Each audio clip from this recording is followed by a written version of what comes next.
Welcome to the MamasteFit YouTube channel. In this video, we're going to discuss how you can create more space in your pelvis, not just with hip motion, so that external or internal rotation, but also considering your pelvic orientation, which has a big role in how much external rotation and internal rotation you can do to create more space in the top and the bottom of your pelvis.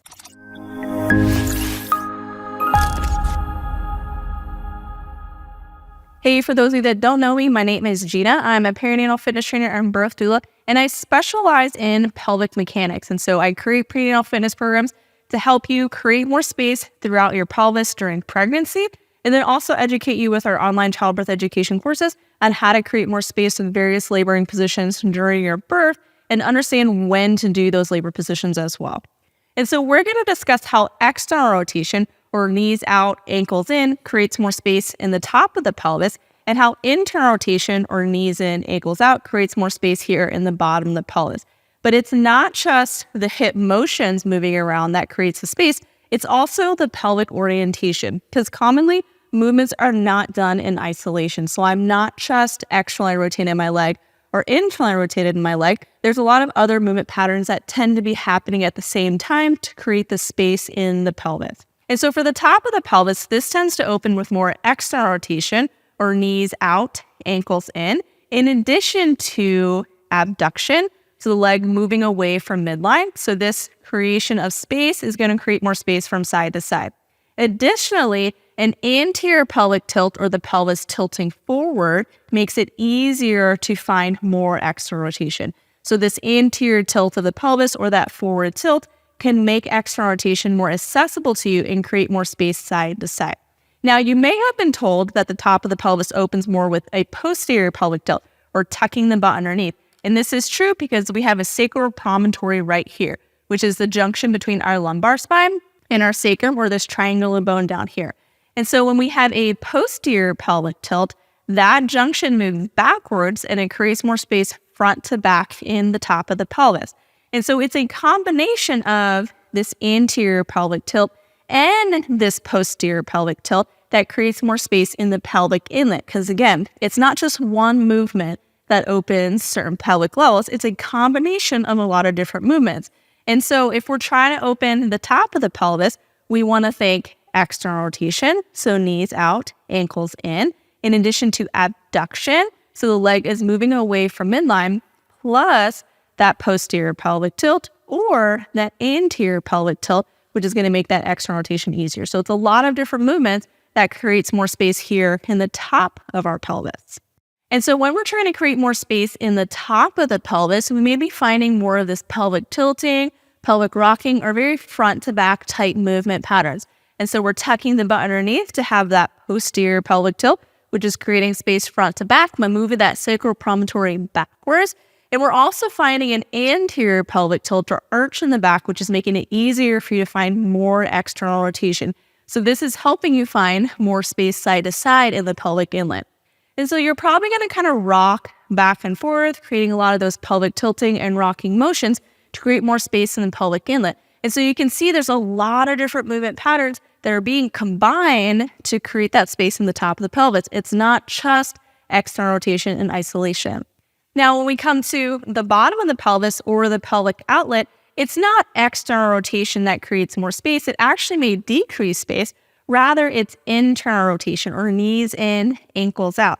And similar to the pelvic inlet, the pelvic outlet doesn't open with internal rotation in isolation. We also want to consider the direction of the femur. It's going to come in a little bit more adduct and move towards midline to a closed hip position. And the pelvis is going to posteriorly tilt or tuck underneath to make it easier for us to find more of that internal rotation. So it's not just internal rotation, it's a combination of other movement patterns with that adduction, or a closed hip position, with a slight posterior pelvic tilt, which makes that internal rotation easier to achieve. So in a seated position, if you have more of an arch in your back or more of that anterior pelvic tilt, and you try to allow the knees to come in, so we're finding that internal rotation, you're probably going to feel a lot of strain here in the low back. It's going to feel tight and restricted. But once I have more of a rounding in my back, my knees are actually able to come close together, and a lot of that tension is gone. It feels much easier to be in this position. And so my pelvic position plays a big role in how much internal rotation I can find. And so it's not just find internal rotation, it's also consider my pelvic orientation and position and how that can influence to increase more space in the bottom of my pelvis or in the top of my pelvis.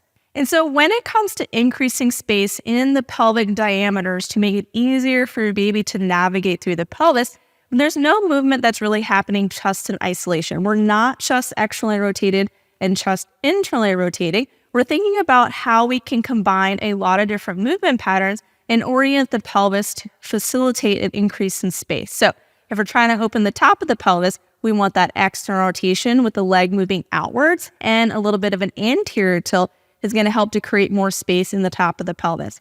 In addition, that posterior pelvic tilt does move the sacral promontory backwards, which can create more space. And so we're looking at a lot of pelvic tilting type motions. When we make it to the bottom of the pelvis, it's more of that internal rotation with adduction, so leg moving towards midline or a closed hip position with a posterior pelvic position or tucking the butt underneath is going to make internal rotation much easier to achieve. And so each pelvic level opens in a different way with a great combination of movement patterns. It's not just one thing.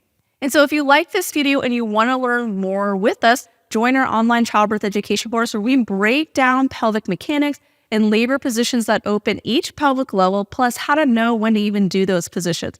But you don't have to wait till birth to figure out whether or not you can open your pelvis. We can do that with our prenatal fitness programs. Our programs are going to incorporate pelvic opening exercises that ensure that you have all of these different movement capabilities to open each pelvic level. We also incorporate pelvic floor release exercises within our programming in addition to thoracic mobility and pelvic and hip mobility as well. And so there's a lot of exercises within our prenatal fitness program to not only keep you strong throughout your pregnancy, pain-free throughout your pregnancy, but also help prepare you for birth. And so if you want to explore our childbirth education course or our prenatal fitness programs, check them out at MamasteFit.com, and you can bundle them together with our pellet floor prep course to save 15%, and you can use code YouTube10 to get an additional 10% off to save 25% on all of our online programs.